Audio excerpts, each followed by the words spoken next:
I've done a lot of videos in this format for other draft years, so check them out if you like this video. Today, we're going to talk about the 2005 NBA draft class. It's, in my opinion, a solid class overall, but also a class with so much untapped potential.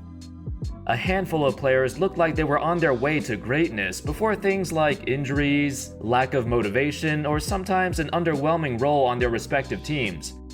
There was a whole bunch of factors that caused many players from this draft to not live up to their full potential. In this video, we're going to take a look at all the notable players from the 05 draft and why most of them were not able to claim greatness. How's it going, folks? My name's Andy, and let's get started. I'm going to start off by talking about the All-Stars of this class. First off, let's get the easy part out of the way. Without a doubt, the best player of this class was Chris Paul, the 4th overall pick by the New Orleans Hornets. Despite criticisms throughout his career, he still unquestionably had a fantastic career. 9-time All-Star, 8-time All-NBA, 9-time All-Defender, the Rookie of the Year, and he led the league in steals and assists multiple times. There's been a couple of stars from this class, but I think Chris Paul is the only one who reached his full potential, at least from an individual standpoint. Now, let's talk about the player who I believe is the second best player from the class, and could have had a better career than Paul, but he didn't. I'm talking about the 3rd pick of the draft, Deron Williams. Early on in his career, he was competing head-to-head with Paul for the title of best player from the class. While Paul had the better individual numbers, Deron would always win their head-to-head matchups. Deron would also have incredible playoff performances and playoff success at such a young age. In fact, in Deron's second year in the NBA, he averaged 16 points and 9 assists in the regular season and helped his team reach the Western Conference Finals. Keep in mind, this was when the Western Conference was as strong as ever, so it's insane to see a young team like Utah, who nobody really cared about, accomplish this much. The Jazz were also a bottom 10 offensive team in the last couple years, but with Williams' improvement, their offense went up to 3rd. The Williams-Boozer pick and roll was the second most efficient play in the entire league, only behind the Nash and Stoudemire pick and roll. Unfortunately, the Jazz could not repeat the same success after that season, as they got knocked out by the Lakers for 3 consecutive years after that. Williams himself continued to improve, now averaging around 19 and 10, but he started to run into issues with the coaching staff, particularly Jerry Sloan. It was a well-known rumor that him and Sloan did not get along, and that was correct. On the night of February 9th, 2011, Jerry told Deron, who had broken several plays in the first half, "If you're going to break the offense and change plays, would you at least let your teammates know?" To which Deron simply responded with, "My bad." Eventually, with all this passive aggressiveness in the locker room and the relationships between him and the coach, tension started to rise. Deron and Jerry apparently had a very loud verbal argument, with Jerry asking him, "Do you want to coach this team?"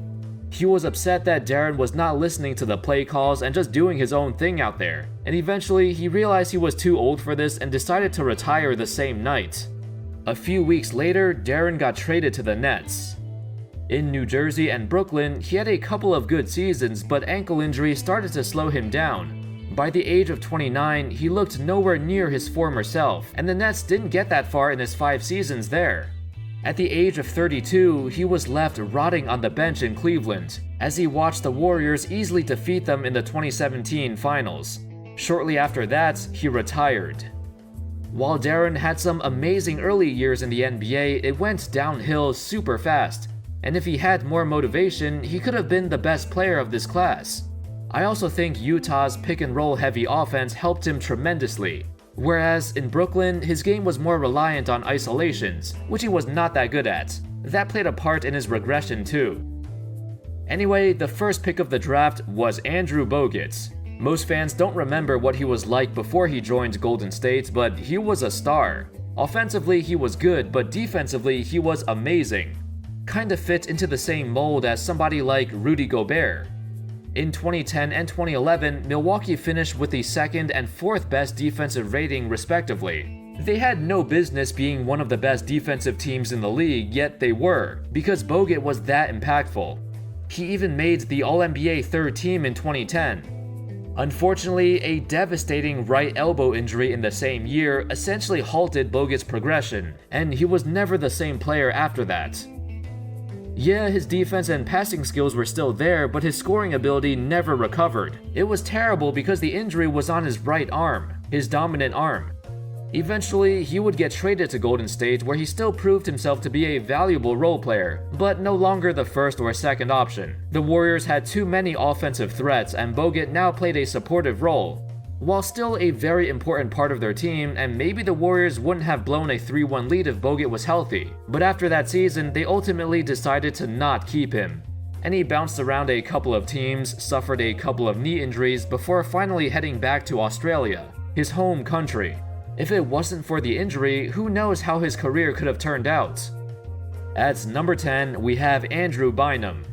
With the Lakers, he took a few years to develop, but by 2012, he averaged nearly 19 and 12, while being selected to be a starter in the All-Star game.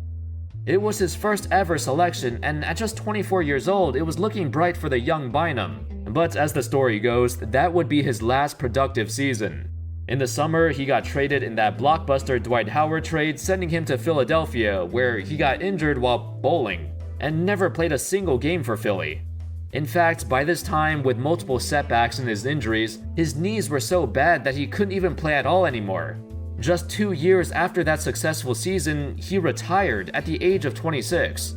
What could have been a promising career for arguably the second best center in the league back then turned into a disaster. 7 feet of unfilled potential. Danny Granger is the next All-Star, drafted at number 17. I made a whole video dedicated to his career before, so feel free to check that out.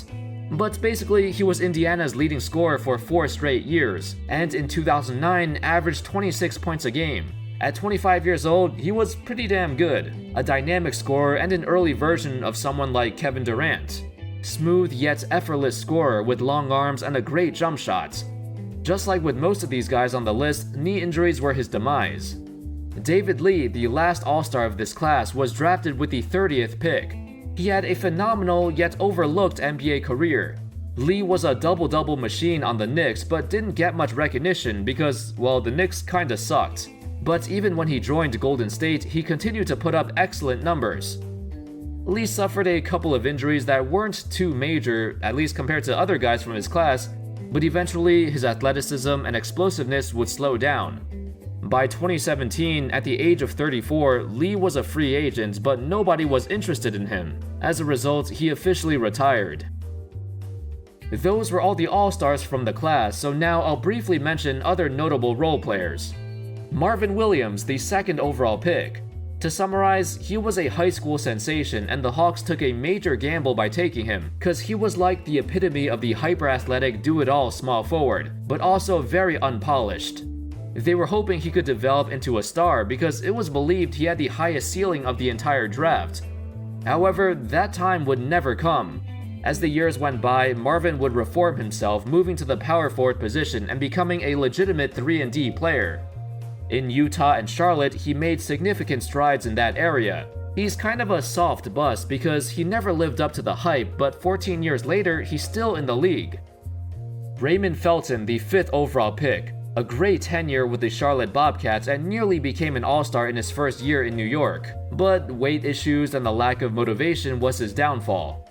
The 6th pick, Martell Webster, a 3-point sniper. The 7th pick, Charlie Villanueva. The 8th pick, Channing Frye, a solid role player over the years and filled the unique role of being a stretch 5.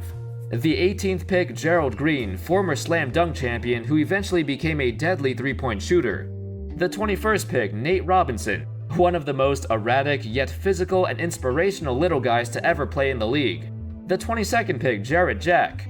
The 34th and 36th pick, CJ Miles and Ersan Ilyasova, both solid role players who've had very long careers.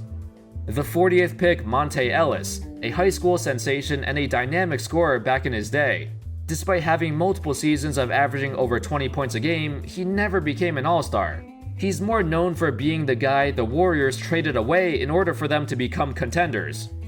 One of the best players to never make an All-Star team, and that's mainly because the Warriors' record was pretty bad during his prime. The 45th pick, Lou Williams. We all know about Lou, 3-time Sixth Man of the Year, arguably the greatest sixth man in NBA history. Yeah, he was a great scorer on and off the court. At the end of the draft, we have the 56th and 57th picks, Amir Johnson and Marcin Gortat, two more solid role players with very long careers. And that's all, folks. I covered all of the All-Stars, most of which could have done so much more with their careers than what they actually did. A lot of untapped potential with guys like Marvin Williams, Andrew Bogut, Andrew Bynum, Danny Granger. I think this draft could have been one of the best ever. Actually, it still might be, considering the incredible depth going down the draft. Anyway, let me know your thoughts on this draft class. Where would you rank the 2005 class? Is it a top 10 or top 15 draft of all time? Obviously, it doesn't compare to like 2003 or 1996, but maybe it's on the same level as 1999? Thank you everyone so much for watching. I hope you enjoyed the video, and as always, I'll see you next time. Peace.